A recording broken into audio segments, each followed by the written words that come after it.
आइए प्रिय प्रार्थना करेंगे। प्रार्थना చేసుకుందాం। स्वर्गीय पिताजी, इस समय हम आपके चरणों के पास आते हैं और आपको धन्यवाद देते हैं।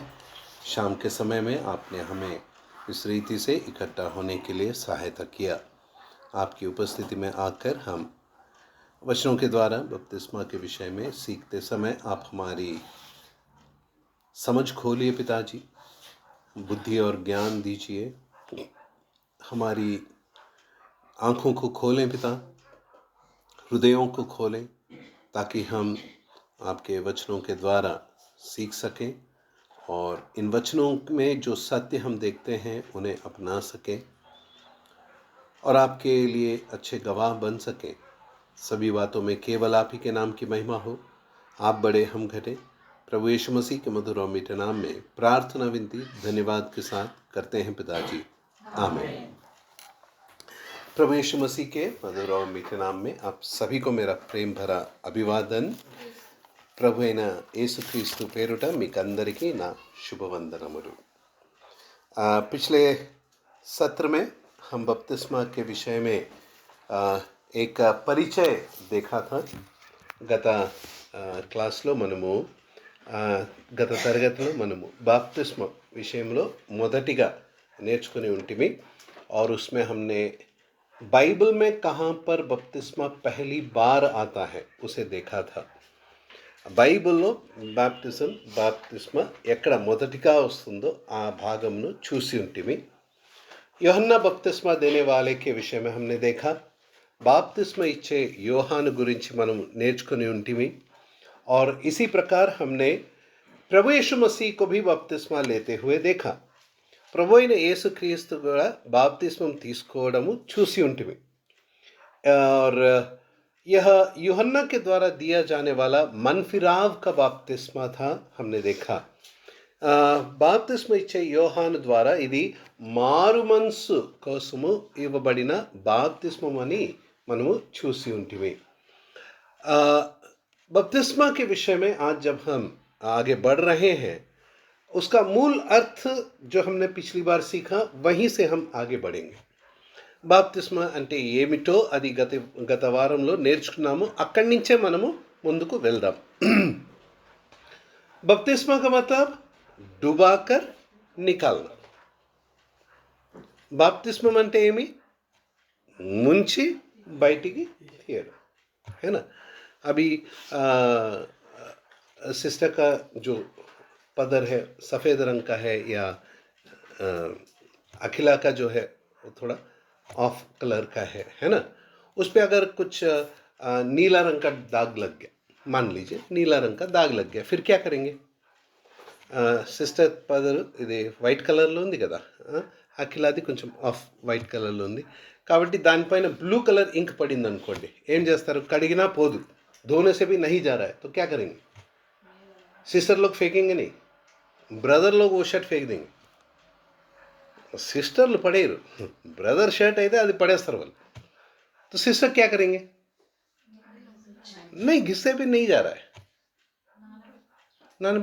पोड़मला पोदू नहीं जाएगा, क्या करेंगे? हाँ, ये देखो, जो जिसने किया है उसको मालूम है, చేసి ఉన్నారో వాళ్ళకి తెలుసు, దానికి రంగు వేసుకుంటారు। ब्लू कलर का कलर है ना, तो डार्क ब्लू कलर का उस पर रंग चढ़ाएंगे तो दाग दिखाई नहीं देगा। నీల రంగు ఉంది కదమ్మా, కాబట్టి దానిపైన డార్క్ బ్లూ కలర్ది రంగు వేసినాం అనుకోండి, ఇంకా అది కనబడదు। చున్నీ కూడా కొత్తగా అయిపోయింది, ఆ మచ్చ కూడా కనబడడం లేదు। చున్నీ भी नया हो गया है और वो दाग भी दिख नहीं रहा है। उसको रंग डालते टाइम क्या करेंगे? स्प्रे मारेंगे। స్ప్రే కొడతారా రంగు కొట్టడానికి? ఏం చేస్తారు? నీళ్ళల్లో पानी में रंग डालेंगे, रंग को अच्छे से मिलाएंगे और फिर उसमें चुन्नी को डुबा के कुछ समय के लिए रखेंगे।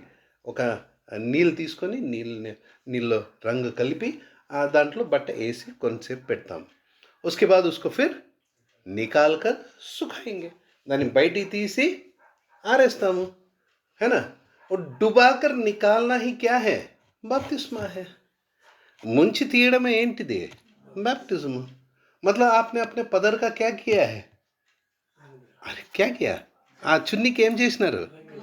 బాప్తిస్మ ఇచ్చినారు, उसका बपतिस्मा हो गया है, यही उसका मतलब है, इधर दानी करते हैं। लेकिन नए नियम के विश्वासियों के लिए बपतिस्मा का क्या अर्थ है? క్రొత్త నిబంధన విశ్వాసుల కోసము బాప్తిస్మకు ఏం అర్థము? कई लोग, जैसे मैंने पिछली बार कहा था, सोचते हैं कि बपतिस्मा के समय पवित्र आत्मा मिलता है। చాలా మంది ఏమనుకుంటారు, బాప్తిస్మ పొందే సమయానికి పరిశుద్ధాత్మ మనలో నివసిస్తాడు అని. हम जानते हैं ये सच नहीं है, మనకు తెలుసు ఇది సత్యము కాదు, है ना। और हम जानते हैं पवित्र आत्मा हमें कब वास करना शुरू करता है, మనకు తెలుసు పరిశుద్ధాత్మ మనలో ఎప్పుడు నివసించడం ప్రారంభిస్తారు. ఎప్పుడు? कब? वचन सुन के विश्वास करते हैं, उद्धार पाते हैं। हाँ, जब हम उद्धार पाते हैं, है ना। बहुत ही संयोग था कि इसी विषय पर जब परसों देवरोड असेंबली में पूछा, एक ने भी जवाब नहीं दिया, मतलब रेफरेंस नहीं बता पा रहे थे. ఇదే విషయంలో దేవరోడ్ అసెంబ్లీలో అడిగినప్పుడు రెఫరెన్స్ చెప్పలేకపోయినారు. మీరు చెప్తారా?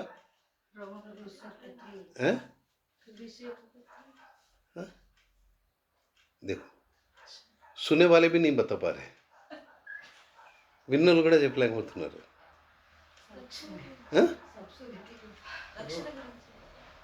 రక్షణ గురించి అడగలేదమ్మా, పరిశుద్ధాత్మ మీలో ఎప్పుడు నివసించడం ప్రారంభిస్తాడు?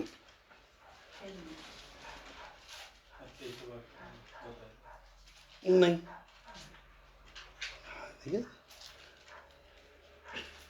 इसलिए हम लोग इसको अध्ययन बोलते हैं ना भाई, अध्ययन।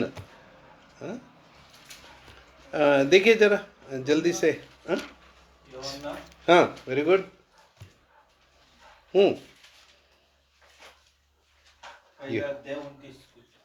नहीं, 7वां अध्याय 29 वचन। वेरी गुड, चलो 29 याद रखा। 7वां अध्याय యోహన్నా రచిత సుసమాచార్ 7వ అధ్యాయం 29వ వచనం. యోహాన్ సువార్త 7వ అధ్యాయము 39వ వచనము. తన యందు విశ్వాసముంచువారు పొందబో ఆత్మను గురించి ఆయన ఈ మాట చెప్పెను. యేసు ఇంకను మహిమపరచుట లేదు కనుక ఆత్మ ఇంకను అనుగ్రహించబడి ఉండలేదు. उसने यह वचन पवित्र आत्मा के विषय में कहा जिसे उस पर विश्वास करने वाले पाने पर थे. मली चंद्रन ब्रदर. తన యందు విశ్వాసముంచువారు పొందబో ఆత్మను గురించి. ఎప్పుడు ఆత్మను పొందుతారు?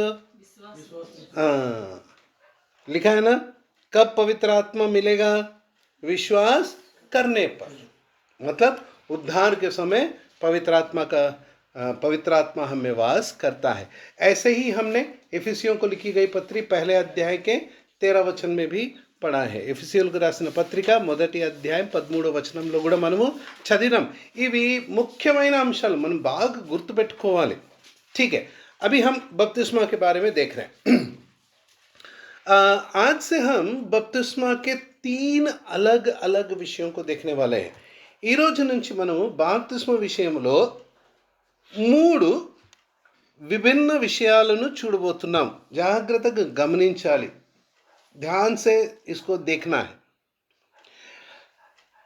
हम पहले जो ये 3 सत्रों में देखने वाले हैं वो बपतिस्मा के विषय में पुराने नियम का एक उदाहरण लेकर देखने वाले हैं. ఈ 3 క్లాసెస్లో కానీ 3 తరగతిలో లేదా అధ్యయనంలో మనము ఏం చూడబోతున్నాం అంటే, పాత నిబంధనము నుండి ఒక సంఘటనను తీసుకొని బాప్తిస్మ విషయంలో ఒక సత్యమును నేర్చుకుంటాం. అంటే ఎన్ని సత్యాలు నేర్చుకుంటున్నారు? कितने सत्य सीखने वाले हैं बपतिस्मा के विषय में? 3, क्योंकि 3 घटनाओं को देखने वाले. 3 సంఘటనలను చూడబోతున్నాం కాబట్టి ఎన్ని నేర్చుకుంటాము? 3 సత్యాలు నేర్చుకుంటాం. ठीक है, और हर एक इस घटना का नए नियम में बपतिस्मा के साथ एक संबंध है, उसको हम देखने वाले हैं. ఈ 3 సంఘటనలు చూస్తున్నప్పుడు ఆ మూడు సంఘటనలకు క్రొత్త నిబంధనలో బప్తిస్మకు సరే సూటిగా ఒక సంబంధం ఉంది అని మనం చూడబోతున్నాం. ठीक है, इसके लिए आज हम जो सबसे पहला विषय देखने वाले हैं या सबसे पहली घटना देखने वाले हैं वो उत्पत्ति के 7वें अध्याय में है. ఈ విషయాన్ని నేర్చుకోవడానికి మొట్టమొదటి సత్యము నేర్చుకోవడానికి మనం చూడబోయే అంశము ఆదికాండము 7వ అధ్యాయంలో ఉన్నది. उत्पत्ति उसके 7वां अध्याय. बताइए वहाँ पर क्या है. ఆదికాండము 7వ అధ్యాయంలో ఏముంది అని మీరు నాకు చెప్పండి. అక్కడ ఏం చూస్తున్నారు?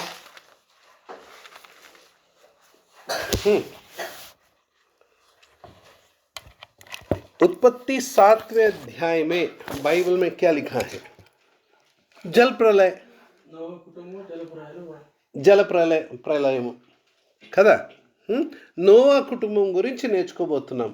नूह के परिवार के विषय में सीखने वाले हैं. उस जल प्रलय में नूह का परिवार बच के निकला. ఆ జల ప్రళయం నుండి నోవా కుటుంబము బతికి బయటపడినారు. इसका बपतिस्मा के साथ क्या संबंध है और इससे हम बपतिस्मा के विषय में किस सत्य को सीखेंगे वो हमारे सामने है. ఈ సంఘటనకి బ్యాప్టిజంకు ఏం సంబంధం ఉన్నదో అలాగే ఇందులో నుండి మనం ఏ సత్యము బ్యాప్టిజం గురించి నేర్చుకుంటున్నామో అది చూడబోతున్నాం.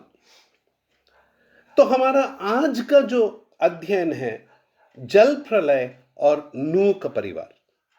ఈరోజు మనం చూడబోయే అధ్యయనంలో ఆ జల ప్రళయము అలాగే నోవా కుటుంబమును చూడబోతున్నాం. तो इस घटना के बारे में कुछ बातों को जल्दी जल्दी हम देखेंगे.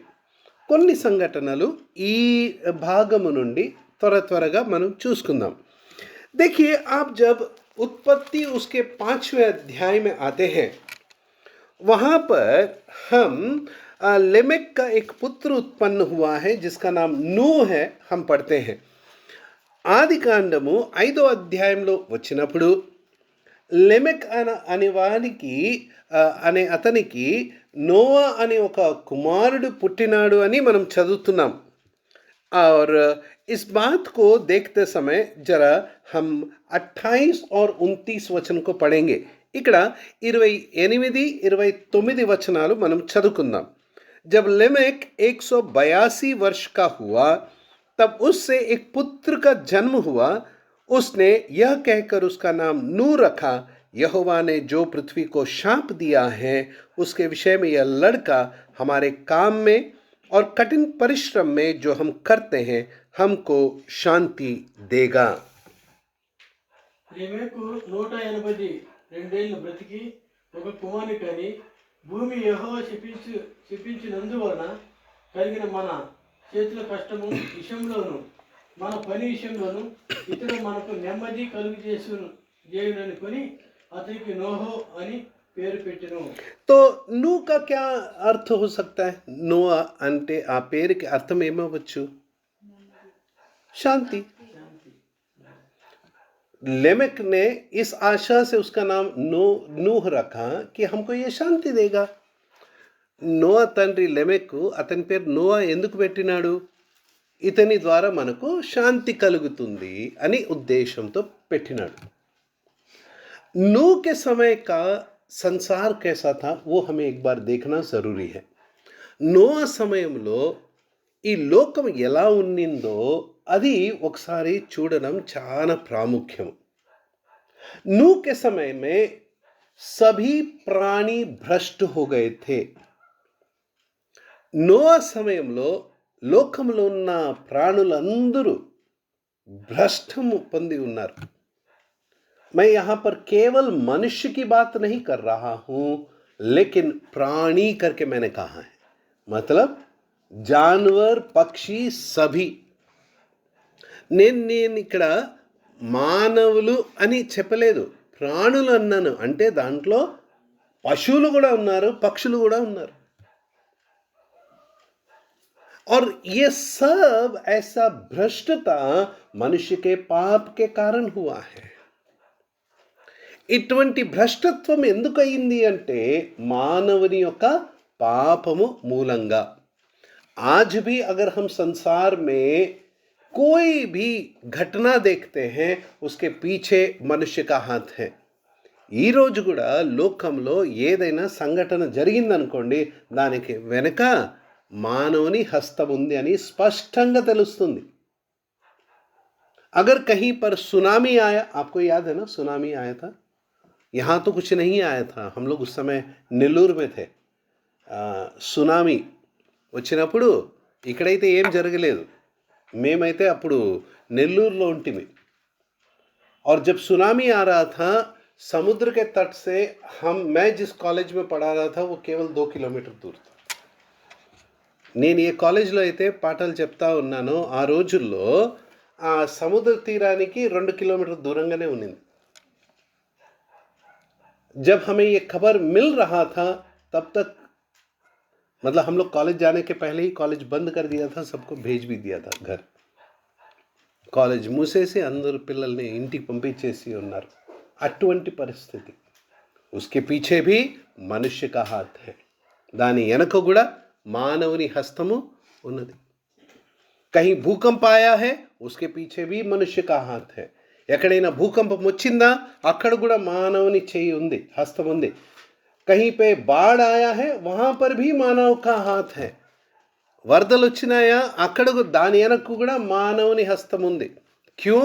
मनुष्य ने अपने पाप और के कारण अपने लाभ के लिए, लोभ के लिए इस पृथ्वी का नक्शा बदल दिया है.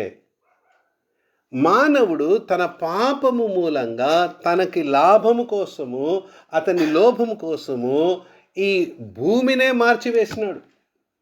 जहां जंगल होना चाहिए वहां जंगल किसका है? सीमेंट का जंगल है. बिल्डिंग बन गए, बड़े बड़े बिल्डिंग बन गए. ఎక్కడైతే అడవి ఉండాలో అక్కడ ఏముంది? పెద్ద పెద్ద బిల్డింగ్తో కూడిన నగరాలు ఉన్నాయి. वहां के जीव जंतु कहाँ गए? అక్కడున్న పశువులు ప్రాణులు ఎక్కడ పోయినారు? समुद्र के अंदर हम रास्ता बनाते हैं तो वहां की मछलियों का क्या होता है? वहां के जीव जंतुओं का क्या होता है? సముద్రంలో మనము మార్గం తయారు చేస్తున్నప్పుడు అక్కడ ఉన్న జీవుల గురించి మనం ఆలోచిస్తామా? मनुष्य के पाप के कारण यह पृथ्वी कराह रही है. మానవుని యొక్క పాపము మూలంగా ఈ లోకము కేక వేస్తూ ఉన్నది. देखिए एक वचन पढ़िए, इसको आप समझेंगे. रोमियो को लिखी गई पत्री, रोमियो को लिखी गई पत्री और उसका 8वां अध्याय और 22 वचन. రోమియోకు రాసిన పత్రిక 8వ అధ్యాయము 22వ వచనము. क्योंकि हम जानते हैं कि सारी सृष्टि अब तक मिलकर कराहती और पीड़ाओं में पड़ी तड़पती है. సృష్టి యావత్తు ఇదివరకు ఏకగ్రీవముగా మూలుగుసు ప్రసవ వేదన పడుచున్నది. इस सृष्टि का कितना बड़ा दुख है हम देख सकते हैं. ఈ లోకములో ఈ సృష్టికి ఎంత బాధ ఉందో అది మనకు తెలుస్తుంది. नूह के समय में भी मनुष्य के पाप के कारण इतना ही भयानक और इससे भी भयानक परिस्थिति. नोआ సమయంలో కూడా ఇటువంటి భయానకమైన పరిస్థితి ఉండేది. इसीलिए परमेश्वर 6वें अध्याय के 5वें वचन में क्या कहता है देखिए. అందుకోసమే దేవుడు ఆ నోవా సమయంలో 6వ అధ్యాయము 5వ వచనంలో ఏమంటాడో చూడండి. ఆదికాండము 6వ అధ్యాయం 5వ వచనము. यहोवा ने देखा कि मनुष्यों की बुराई पृथ्वी पर बढ़ गई है और उनके मन के विचार में जो कुछ उत्पन्न होता है वो निरंतर बुरा ही होता है. 6వ అధ్యాయము 5వ వచనం. నరుల చెడుతనము భూమి మీద గొప్పదని, వారి హృదయం యొక్క తలంపులలోని ఊహ అంతు ఎల్లప్పుడూ కేవలం చెడ్డదని యెహోవా చూసి सब कुछ बुरा है, అన్ని చెడ్డది అని దేవుడు చెప్తున్నాడు. परमेश्वर कहता है सब कुछ बुरा होता है. इसीलिए परमेश्वर ने निर्णय लिया कि कि मनुष्य को इस पृथ्वी पर से, सभी प्राणियों को इस पृथ्वी पर से మిటా దేగా. దేవుడు అందువలన సంకల్పం తీసుకున్నాడు. ఈ భూమిపై నుండి సంపూర్ణ మానవ జాతిని ఆయన నాశనం చేస్తాడు, అన్ని ప్రాణులను ఆయన నాశనం చేస్తాడు అని. लेकिन 8वें वचन में हम क्या पढ़ते हैं? 8वें వచనంలో మనం ఏం చదువుతున్నాము? परंतु यहोवा के अनुग्रह की दृष्टि नूह पर बनी रही.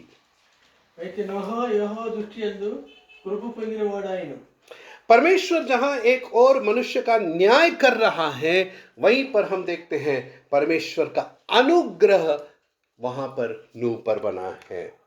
ఈ లోకమును నాశనం చేయటానికి ఆయన సిద్ధంగా ఉన్నప్పుడు, అదే సమయంలో మనము దేవుని యొక్క కృపా దృష్టి నోవా పైన ఉన్నది అని మనం చూస్తూ ఉన్నాము. इसीलिए परमेश्वर नूह को और उसके परिवार को बचाने के लिए और प्राणियों को भी कुछ कुछ बचाने के लिए उसने एक गोपेर के वृक्ष के लकड़ी का जहाज बनाने को नूह से कहा. आइए हम उसका 14 वचन पढ़ेंगे. 14 वचनम చదువుకుందాము. इसलिए तू गोपेर वृक्ष की लकड़ी का एक जहाज बना ले और उसमें कोठरियां बनाना और भीतर बाहर उस पर राल लगाना. చీచి సారకపు రానుతో నీ కొరకు ఓడలు చేసుకొనుము. ఆరులు పెట్టి ఆ ఓడలు చేసి లోపటను వెలుపటను దానికి తీర్పు ఇవ్వవలెను. वहाँ पर हम क्या पढ़ रहे हैं? हम पढ़ते हैं कि परमेश्वर ने उसे एक जहाज बनाने को बोला जो गोपेर वृक्ष का था. దేవుడు అతనిని ఒక చెక్క పేరేంది బ్రదర్? చీచి సారకపు. ఆ చెక్కతో ఆ ఓడను తయారు చేయమని చెప్పి ఉన్నాడు. उसी तरह उस जहाज के अंदर उसने राल लगाने को कहा. లోపల నుంచి ఏం పూయమన్నాడు? కీలు. కీలు అంటే రాల్ मतलब डांबर. ये रोड पे काला डांबर डालते ना, वही है डांबर.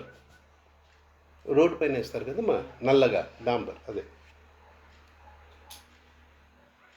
इसका इब्रानी भाषा में अर्थ है प्रायश्चित. కీలు అనగా ఇబ్రానీ భాషలో ఉన్న పదానికి అర్థము प्रायश्चितము. कितना अजीब शब्दों का ये मेल है ना. ఇంత విచిత్రమైన ఆ శబ్దానికి ఆ పదాలకి అర్థం ఉన్నది కదా.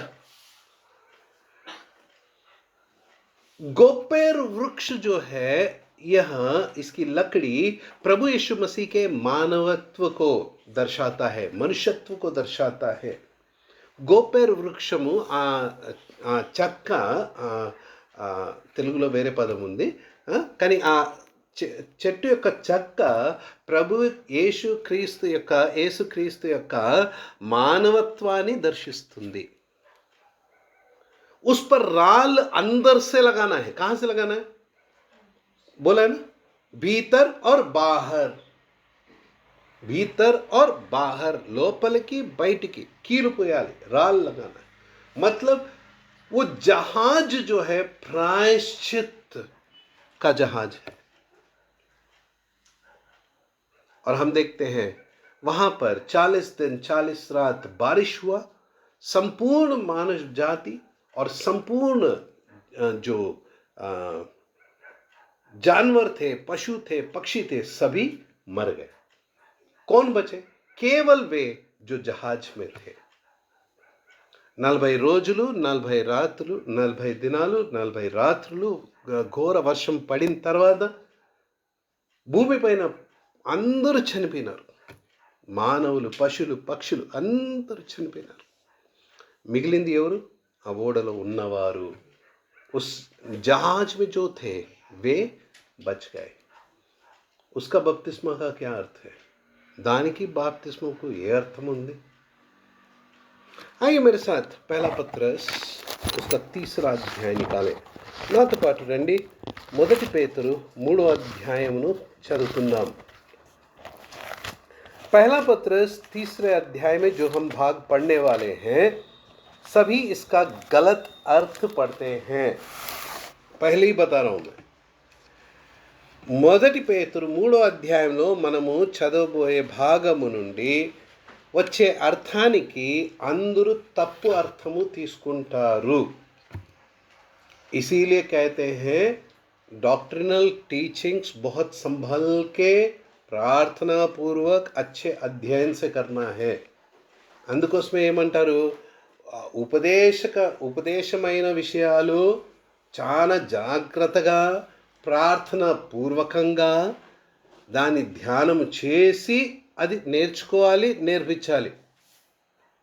इसीलिए उपदेश की बातों के विषय में बाइबल में बहुत ही स्पष्ट రూపురేఖ दिया गया है। అందుకోసమే దేవుని వాక్యము నేర్పించడానికి స్పష్టమైన అంశాలు ఇచ్చి ఉన్నారు। ठीक है, इस विषय में हमें बिल्कुल भी कॉम्प्रोमाइज़ नहीं करना है। ఈ విషయంలో ఎటువంటి కాంప్రమైజ్ చేయకూడదు। जहाँ आप कॉम्प्रोमाइज़ करोगे वहाँ पे आप भटक जाओगे, इतना याद रखना। फिर बाद में बोलेंगे अरे इसका तो हमने ऐसा अर्थ सीखा था, लेकिन इसका तो ऐसा अर्थ है। తర్వాత ఏమంటారు, అరే దీనికి మేము ఇట్లా అర్థం తీసుకుని ఇంటిమే, కానీ దీనికి అర్థం ఇలా ఉందా? ठीक है, इसीलिए डॉक्ट्रिनल टीचिंग्स जिसको करना है वही करना है। उपदेश బోధలు ఎవరు చేయాలో వారే చేయాలి।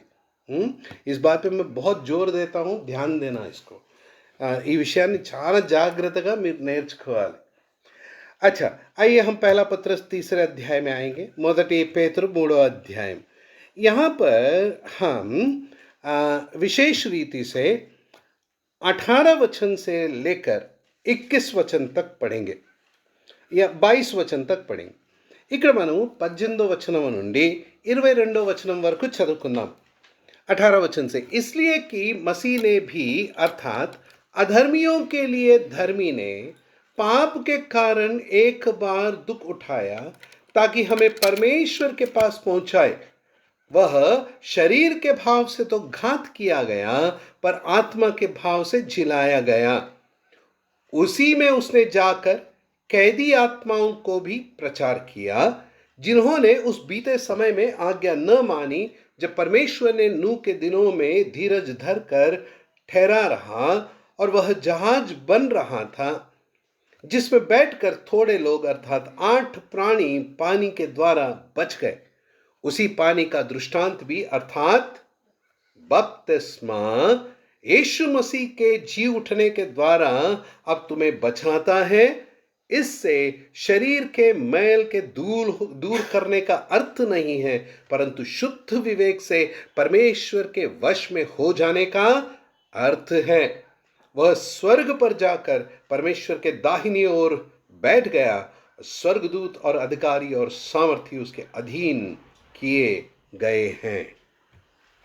ఏలయనగా మనము దేవుని యొద్దకు తెచ్చుటకు ఆ నీతిమంతుల కొరకు నీతిమంతుడైన క్రీస్తు శరీర విషయంలో సంపబడి ఆత్మ విషయంలో బ్రతికింపబడి పాపం విషయంలో ఒక్కసారి శ్రమపడేను।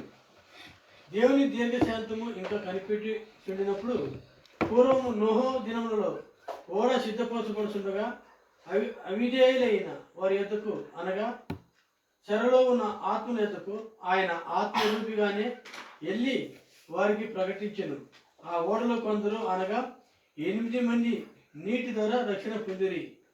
దానికి సాదృశ్యమైన బాప్టిస్ము ఇప్పుడు మిమ్మును రక్షించుతున్నది అదే అనగా శరీర మాలిన్యము తీసివేయటతో కాదు, కానీ యేసుక్రీస్తు పునరుద్ధానము మూలంగా దేవుని విషయము నిర్మలమైన మనస్సాక్షినిచ్చి ప్రత్యుత్తరమే ఆయన పరలోకమునకు వెళ్ళి దూతల మీదను అధికారుల మీదను శక్తుల మీదను అధికారం పొందిన వాడే దేవుని కుడిపార్శ్వమున ఉన్నాడు।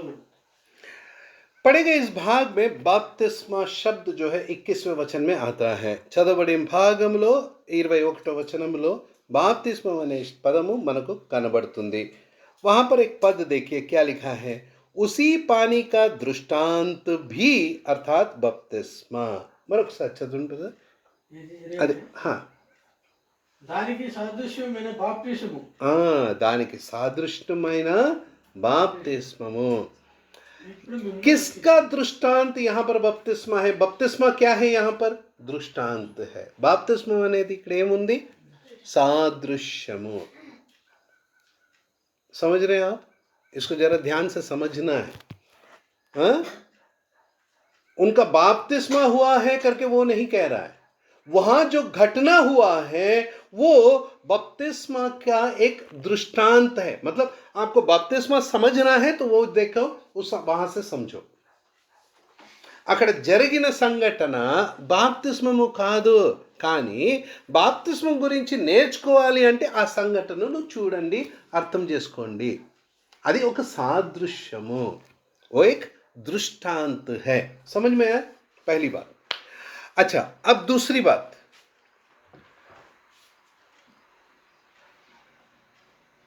19-20 वचन को पढ़ेंगे. 19-20 वचनाలు చదువుకుందాం.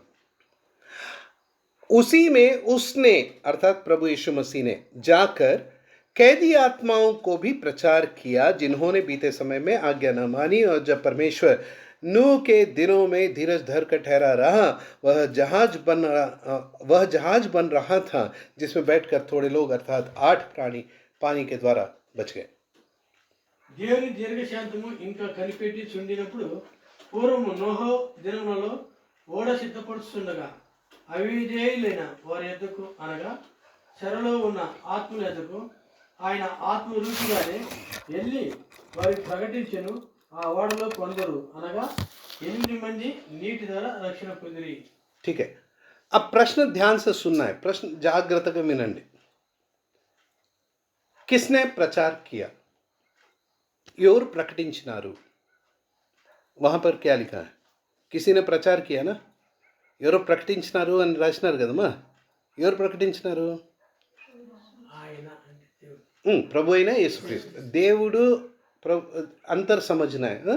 దేవుడు అనకూడదు, ఆయన దేవుడే, वो परमेश्वर ही है, लेकिन हम पहचान रखते हैं. ठीक है. ప్రభు అయిన యేసుక్రీస్తు ప్రకటించినాడు. प्रभु यीशु मसीह ने प्रचार किया. प्रभु यीशु मसीह ने कहाँ प्रचार किया? ప్రభు అయిన యేసుక్రీస్తు ఎక్కడ ప్రకటించినాడు? ఆ ఓడను సిద్ధపరిచిపోయాడు. चलो फिर से पढ़िए, उसको आप अपने मन में पढ़िए और मुझे बताइए. प्रभु यीशु मसीह ने कहाँ प्रचार किया? చెరలో ఉన్న ఆత్మల ఎద్దకు. कहाँ? చెరలో ఉన్న ఆత్మల ఎద్దకు ఆయన ఆత్మరూపిగా వెళ్ళి हाँ, उसने जाकर कैदी आत्माओं का प्रचार किया. ठीक है ना. वहीं आ रहा हूं. ये कैदी आत्माएं कहाँ हैं? చెరసాలలో ఉన్న ఆత్మలు ఎక్కడున్నాయి?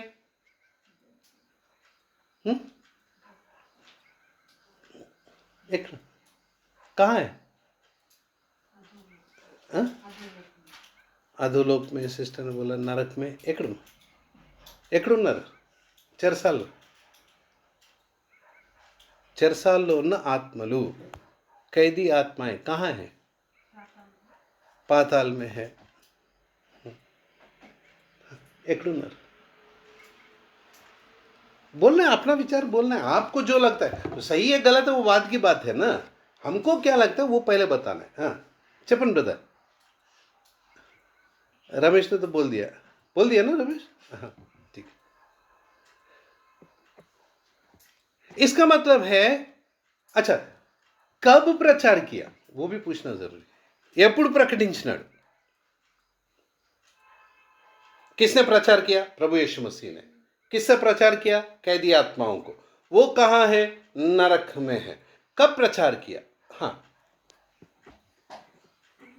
आपको क्या लगता है कब प्रचार किया होगा? మీకేమనిపిస్తుంది ఎప్పుడు ఆయన ప్రకటించింటారు?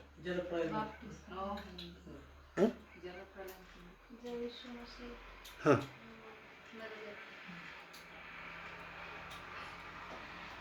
ఎక్కడున్నారు ఆత్మలు? ఎక్కడున్నాయి? చెరసాల అంటే పాతాళము, నరకం అంటున్నారు కదా. वहाँ प्रचार किया ना प्रभु ने. तो कब किया? ఎప్పుడు చేసినాడు? सिस्टर अंటున్నారు. सिस्टर ने बोला है कि जब प्रभु मर गए उसके बाद, है ना सिस्टर. प्रभु यीशु मसीह के जब हाँ तभी के बीच में तभी हो सकता है ना. हाँ, ఆయన చనిపోయిన తర్వాత 3 రోజులు ఎక్కడున్నాడు, 3 రాత్రులు ఎక్కడున్నాడు, मरने के बाद 3 रात 3 दिन कहाँ था, है ना. तो वही है ना, अरे కదా. हाँ, यही इसका गलत अर्थ है. ఇదే దీని తప్పుడి అర్థము. देखो मैं खुद ही आपको झूठ सिखाया ना, నేనే అబద్ధం నేర్పించినాను కదా.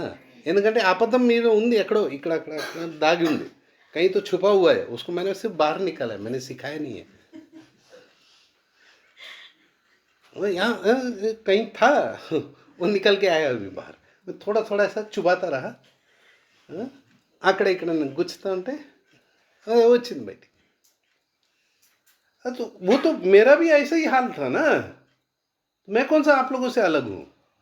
నేను కూడా మీలాగే ఉంటుంది కదా, నేను కూడా అలాగే నేర్చుకుంటా ఉంటా కదా. अब इसको हम ध्यान से सुनेंगे और सीखेंगे कि यहाँ पर कहने का मतलब क्या है. ध्यान से देखेंगे. 18 वचन से हमने शुरू किया, 18 वचन నుండి प्रारंभ చేసినాం. इसलिए कि मसीह ने भी अर्थात अधर्मियों के लिए धर्मी ने पापों के कारण एक बार दुख उठाया, ताकि हमें परमेश्वर के पास पहुंचाए. वह शरीर के भाव से तो घात किया गया, पर आत्मा के भाव से जिलाया गया. ప్రభు అయిన యేసుక్రీస్తు ఏం చేసి ఉన్నారో అది ఇక్కడ చెప్పబడి ఉన్నది. ఆయన అవినీతిమంతుల కోసము నీతిమంతుడు ఒకసారి పాపము మూలంగా దుఃఖమును సహించి మన కోసం ఆయన శరీర భావములో మరణించి ఆత్మ ద్వారా ఆయన ఏం రాయబడింది, ब्रतिकिंपबड़ी, है ना, जिलाया गया. मतलब यहाँ पर आपको ध्यान देना है कुछ शब्दों पर, कुछ विषयों पर. सबसे पहले यह हमारे उद्धार की कहानी है. ఇది మొట్టమొదటిగా మన రక్షణ సువార్త విషయంలో రాయబడి ఉన్నది. हमारा उद्धार जो विश्वास से हुआ है, वह उसके पीछे एक बहुत बड़ी बुनियाद है. విశ్వాసంతో మనం రక్షణ పొంది ఉన్నాము, కానీ దాని వెనక ఒక పెద్ద పునాది ఉంది. एक गहरा सत्य है, ఒక గొప్ప సత్యం ఉన్నది. और वो सत्य या वो पुनादी क्या है, ఆ సత్యము ఆ పునాది ఏమిటి, वो बुनियाद क्या है. प्रभु यीशु मसीह जो धर्मी है, हम अधर्मियों के लिए बलिदान हुआ. ప్రభు అయిన యేసుక్రీస్తు నీతిమంతుడు, మనలాంటి అవినీతి పరుల కోసము ఆయన మరణించి ఉన్నాడు. जिस दंड के हम योग्य थे, प्रभु यीशु मसीह ने वह दंड सह लिया है. ఏ తీర్పుకు మనము యోగ్యులమై ఉంటిమో ఆ తీర్పును ఆయన సహించి ఉన్నాడు. उसने कहा पूरा हुआ, పూర్తి అయింది అని చెప్పినాడు కదమ్మా. जब वो पूरा हुआ, तब उसने अपने आत्मा को पिता के हाथ में सौंप कर अपने प्राण त्याग दिए. ఆయన చేయాల్సిన పని పూర్తి అయినప్పుడు ఆయన తన ఆత్మను తండ్రి చేతికి అప్పగించి తన ప్రాణమును వదిలిపెట్టినాడు. समझ में आ रही बात. तीसरे दिन पवित्रात्मा ने उसे जिलाया है. మూడవ దినమున పరిశుద్ధాత్మ ఆయనను బ్రతికించెను. वही लिखा है ना, आत्मा के भाव से जिलाया गया, मतलब पवित्र आत्मा ने उसे जिलाया है. తెలుగులో ఎలా ఉంది బ్రదర్ ఆ పదము లాస్ట్ భాగం? ఆయన ఆత్మరూపిగానే వెళ్ళి వారికి ప్రకటించారు.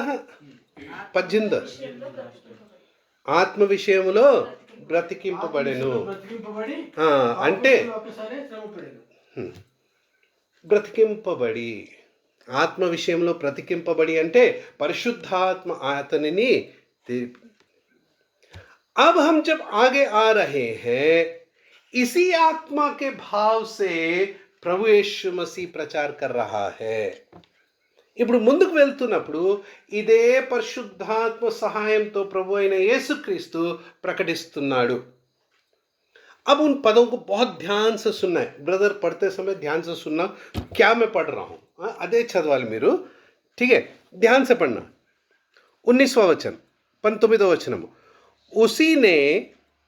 उसी में उसने जाकर कैदी आत्माओं को भी प्रचार किया. हाँ, చదవండి 19వ వచనం. అంటే మధ్యలో చదవాలి. చదవండి. ఓడ సిద్ధపరుచుండగా అవివేకులైన వారి ఎద్దుకు అనగా శరలో ఉన్న ఆత్మల ఎద్దుకు ఆయన ఆత్మరూపిగానే వెళ్ళి వారికి ప్రకటించారు. करेक्ट. ध्यान से पढ़ना यहाँ पर. उसी में मतलब पवित्र आत्मा के द्वारा, कदा परिशुद्धात्मा द्वारा, आत्मा द्वारा. उसी ने, प्रभु यीशु मसीह ने कैदी आत्माओं का प्रचार किया. చెరసాల్లో ఉన్న వారికి ప్రకటించెను. इसमें कोई डाउट नहीं है, इसमें कोई शक नहीं है. ठीक है, मतलब किसने प्रचार किया? ఎవరు ప్రకటించినారు? ప్రభు అయిన యేసుక్రీస్తు. ఎవరికి ప్రకటించినారు? किसको प्रचार किया? जो कैदी आत्माएं हैं. ये कैद कहाँ है? ये అక్కడ చెరసాల్లో ఉన్నారు, నరక్ में है. यहाँ पे कोई भी गलती नहीं है. ఇక్కడ ఎటువంటి కూడా అర్థంలో మనం ఏమీ తప్పు చెప్పలేదు. గల్తీ కహా హుయి హై, కబ్ ఉస్నే ప్రచార్ కియా. ఎక్కడ తప్పు జరిగిందంటే ఆయన ఎప్పుడు ప్రకటించినాడు. उसके लिए अगला वचन ध्यान से पढ़ना जरूरी है. कब प्रचार किया, ఎప్పుడు ప్రకటించెను. अभी ध्यान से देखना. जिन्होंने मतलब किन्होंने? कैदी आत्माओं ने. మళ్ళీ చదవండి బ్రదర్, ముందు నుంచి చదవండి. దేవుని దీర్ఘశాంతము ఇంకా కనిపెట్టి చుండినప్పుడు పూర్వం నోహో దినములలో ఓడ సిద్ధపరుస్తుండగా అవిధేయులైన వారి ఎద్దకు అనగా శరలో ఉన్న ఆత్మల ఎద్దకు ఆయన ఆత్మరూపిగానే వెళ్ళి వారికి ప్రకటించును. ఏం ప్రకటించను? ఆత్మరూపిగానే వెళ్ళి వారికి ప్రకటించు. वारिकी तेलुगु में है, हिंदी में है जिन्होंने. ठीक है, योर वारिकी अंटे जिन्होंने मतलब क्या है? तेलुगु में क्योंकि ऊपर नीचे हुआ है इसलिए अर्थ बहुत सही आ गया है. हिंदी में नहीं आता है इसलिए हिंदी में आगे पढ़ना पड़ता है. अभी तेलुगु में पहले पढ़ेंगे फिर हिंदी में पढ़ेंगे. ठीक है, तेलुगु अच्छा दो ब्रदर. ఆయన ఆత్మరూపిగానే ముందు నుంచి చదవండి, ముందు నుంచి. దేవుని దీర్ఘశాంతము ఇంకా కనిపెట్టి చుండినప్పుడు పూర్వం నోహో దినములలో సిద్ధపరుస్తుండగా. अभी रुक जाएंगे. जब परमेश्वर नूह के दिनों में धीरज धरकर ठहरा रहा,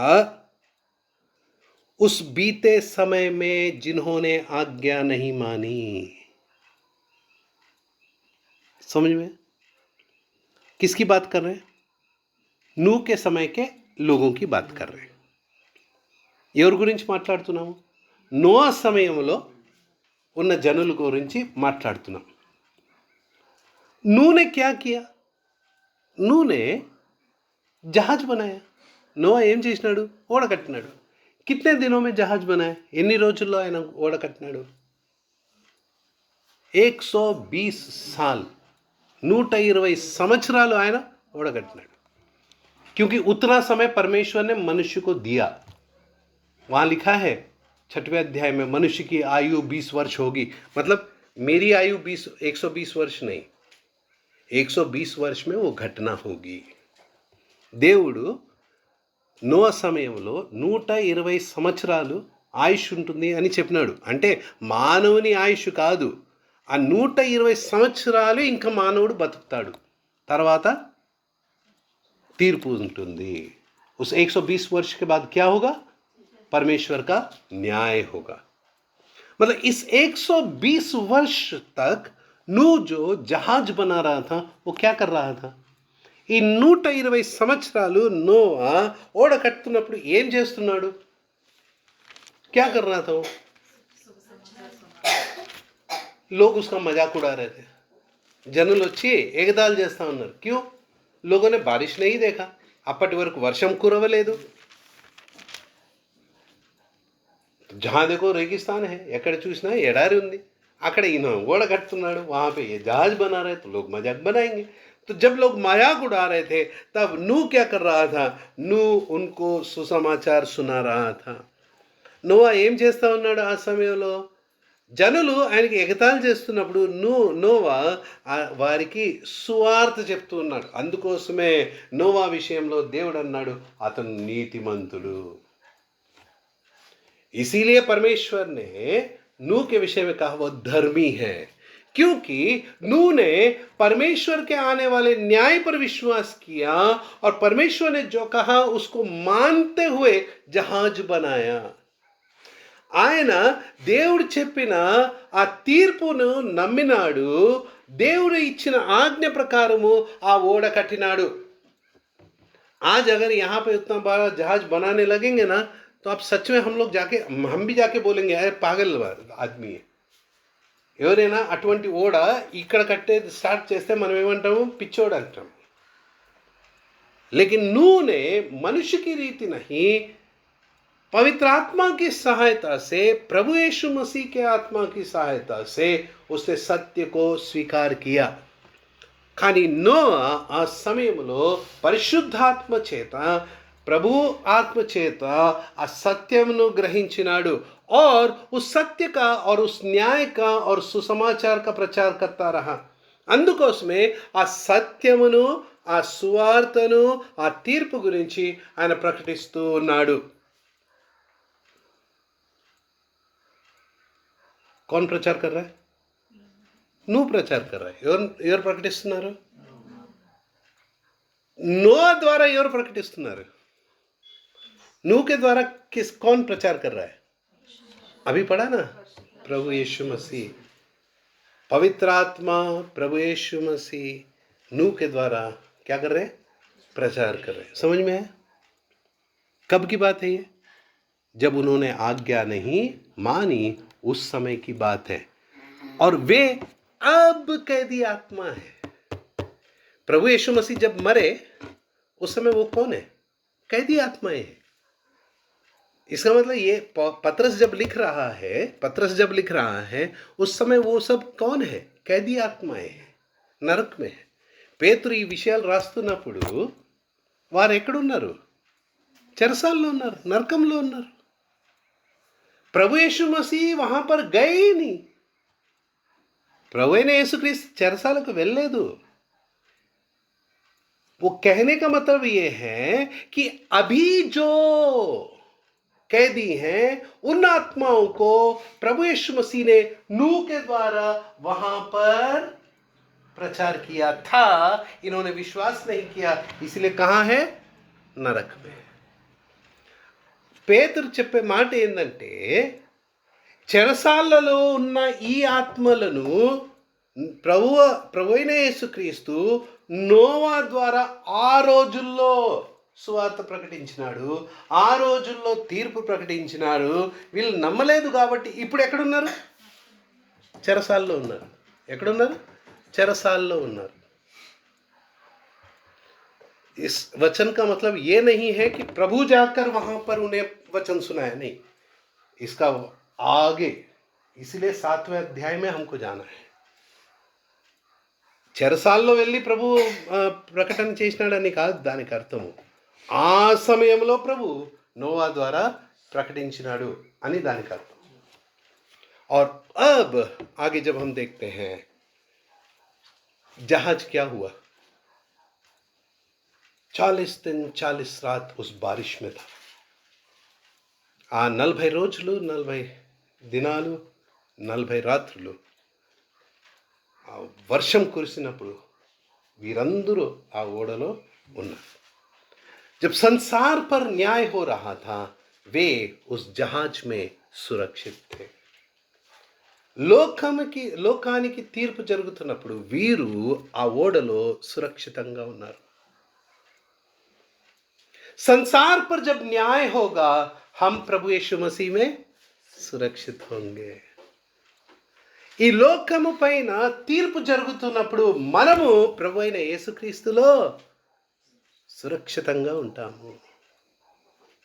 समझ रहे समझ में वो दृष्टांत है, आदि वो का सादृश्य, ये समझाने के लिए कि जिसने प्रभु यीशु मसीह पर विश्वास किया है वो प्रभु यीशु मसीह में सुरक्षित है, ये बताने के लिए नूह के समय का उदाहरण लिया है. ప్రభు అయిన యేసుక్రీస్తుని ఎవరైతే నమ్మి ఉన్నారో వారు తీర్పు నుంచి రక్షింపబడి ఉన్నారు. ఈ సత్యమును నేర్పడానికి నోవా విషయంలో ఆ సంఘటనను తీసుకొని వచ్చి మనకు ఇక్కడ నేర్పిస్తున్నారు. 2-3 मिनट लेकर मैं रुक जाऊंगा तुरंत. हाँ, ध्यान से 21 वचन 21 वचनम.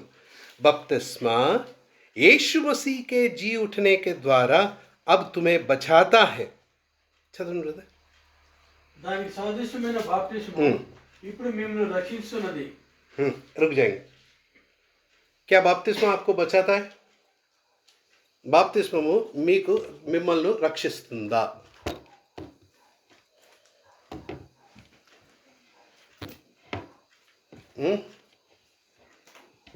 बहुत सिंपल सवाल है. वहां जो लिखा है वही मैंने पूछा है. बपतिस्मा तुम्हें बचाता है क्या? वहां लिखा है ना, अब तुम्हें बचाता है. బాప్తిస్మ మిమ్మల్ని రక్షిస్తుందా?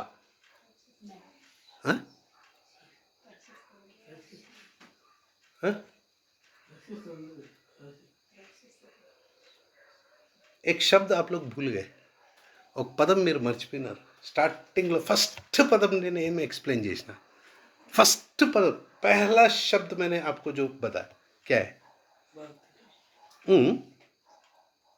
क्या है वो? दृष्टांत, सादृश्यम. बपतिस्मा क्या है? उसको भूलना नहीं है. बपतिस्मा क्या है? దృష్టాంత है. దేనికి సాదృశ్యం అంటే నేను ప్రభువుని నమ్మినప్పుడు నేను అతనితో పాటు చనిపోయి ఉన్నాను, పాతబడి ఉన్నాను, ఇప్పుడు నేను తిరిగి లేచి నూతన జీవితమును జీవిస్తున్నాను. ये किसका दृष्टांत है? बपतिस्मा. याद रखना, बपतिस्मा क्या है? दृष्टांत है. किसका दृष्टांत है? मेरे विश्वास का दृष्टांत है. जब मैंने विश्वास किया, मैं प्रभु में मर गया, प्रभु में गाड़ा गया, प्रभु में जी उठा, अब ये मेरा नया जीवन है. बपतिस्मा से नया जीवन नहीं मिलता है. बाप्तिस्मा तो नूतन जीविతం దొరకదు కదా, నూతన జన్మము బాప్తిస్మతో కాదు కదా, అది విశ్వాసంతో వచ్చేది. वो विश्वास के द्वारा नया जन्म होता है. वो जो नया जन्म हुआ है उसका दृष्टांत क्या है? बपतिस्मा. ఆ నూతన జన్మము మనం పొందినాం కదా, దానికి సాదృశ్యము उदाहरण बपतिस्मा. जब मैं कलीसिया में खड़े होकर बपतिस्मा लेता हूं, సంఘంలో నిలబడి నేను బాప్తిస్మా తీసుకుంటున్నప్పుడు उस समय पूछे जाने वाला प्रश्न क्या है? అప్పుడు అడగబోయే ప్రశ్న ఏమిటి? क्या तू पापी है विश्वास करता है? నువ్వు పాపివని నమ్ముతున్నావా? అవును. क्या तू विश्वास करता है प्रभु यीशु मसीह तेरे लिए मारा गया, गाड़ा गया, तीसरे दिन जी उठा? నువ్వు నమ్ముతున్నావా నీకోసమే ప్రభు అయిన యేసుక్రీస్తు మరణించి పాతబడి తిరిగి మూడో దినమున లేచినాడు? क्या तू विश्वास करता है कि उस पर विश्वास के द्वारा तेरा उद्धार हुआ है? నువ్వు నమ్ముతున్నావా? ఆయనను విశ్వసించినప్పుడు నువ్వు రక్షణ పొంది ఉన్నావు. जब तू ये विश्वास करता है तब बपतिस्मा के द्वारा तू वो गवाही प्रत्यक्ष रूप से दे रहा है. ఇది నువ్వు మనసులో నమ్ముతున్నప్పుడు బాప్తిస్మము తీసుకొని ప్రత్యక్షంగా ఈ సాక్షి నువ్వు ఇస్తున్నావు. నువ్వు రక్షణ పొందినావు కదమ్మా, నాకైతే తెలుసు. उसने उद्धार पाया ना, हमको कैसे मालूम? कैसे मालूम? ఎలా తెలుసు? అది లోపల జరిగింది కదా, అది లోపట జరిగింది కదా. उसके हृदय में वो परिवर्तन हुआ है ना, మనసులో అది జరిగింది. బయట కనబడదు కదా, बाहर नहीं दिखता है. अब जिसका उद्धार हुआ है उसमें पवित्र आत्मा वास करता है. రక్షణ పొందిన వారిలో పరిశుద్ధాత్మ నివసిస్తున్నాడు. अब पवित्र आत्मा उसके जीवन का संचालन करता है. పరిశుద్ధాత్మ తన జీవితాన్ని నడిపిస్తాడు. और हम उसके जीवन को देखते हुए उसको बपतिस्मा देने के लिए हम तैयार होते हैं. ఆ జీవితమును చూసి ఆ జీవము యొక్క సాక్ష్యమును చూసి మనము వారికి బాప్తిస్మా ఇవ్వడానికి సిద్ధమవుతాం. वो जब जिनका उद्धार हुआ है अपने उद्धार का निश्चयता पाते हैं, तब वे कलीसिया में बपतिस्मा के द्वारा गवाही देते हैं. వారి యొక్క రక్షణ గురించి వారు నిశ్చయత పొందినప్పుడు అప్పుడు వారు సంఘములో బాప్తిస్మ ద్వారా ఏమిస్తున్నారు? సాక్ష్యం ఇస్తున్నారు. समझ में आया? बपतिस्मा से उद्धार नहीं होता है. बाप्तिस्मा तो रक्षण जरगदु, पहली बात. दूसरी बात, बाप्तिस्मा के समय पवित्र आत्मा तुम पर नहीं आएगा. బాప్తిస్మ పొందినప్పుడు మీ పైన పరిశుద్ధాత్మ రాడు. అతను ముందే మీలో నివసిస్తున్నాడు. तुम जब डूबने जा रहे हो तभी वो तुम में वास कर रहा है, क्योंकि तुमने उद्धार पा लिया है. మీరు రక్షణ పొంది ఉన్నారు. ప్రభు యేసు మసీహ్ के द्वारा कहा गया वचन हमने अभी पढ़ा. ప్రభు అయిన యేసుక్రీస్తు ద్వారా చెప్పబడిన మాటను మనం ఇప్పుడు చదివి ఉన్నాం. जो विश्वास करते हैं वो पवित्र आत्मा पाते हैं. విశ్వాసం పొందిన వారు పరిశుద్ధాత్మను పొందుతారు.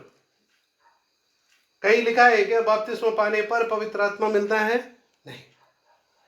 वो यहूदियों के विषय में हमने कुछ बातों को देखा था. యూదుల విషయంలో కొన్ని అంశాలు మనం చూసి ఉంటుంది. కానీ సంఘంలో విశ్వాసం చేసినప్పుడు పరిశుద్ధాత్మ మనలో నివసిస్తాడు. हम जब विश्वास करते हैं पवित्र आत्मा हम में निवास करता है. बपतिस्मा के द्वारा हम क्या करते हैं? गवाही देते हैं. బాప్తిస్మ ద్వారా మనం ఏమి ఇస్తున్నాము? సాక్ష్యం ఇస్తున్నాము. ఏమని సాక్ష్యం ఇస్తున్నాము? हम क्या गवाही दे रहे हैं? हमने जय पाया है. మనము జయించి ఉన్నాము.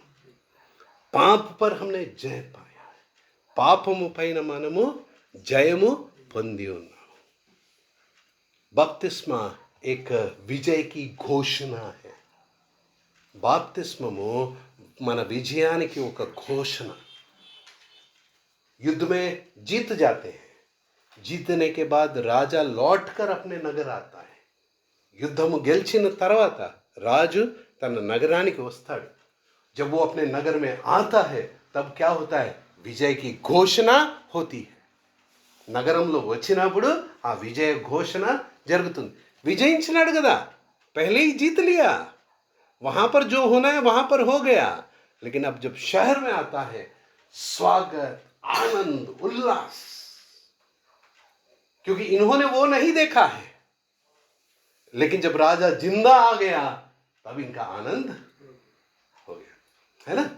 అక్కడ ఏం జరిగిందో వాళ్ళు చూడలేదు కదా.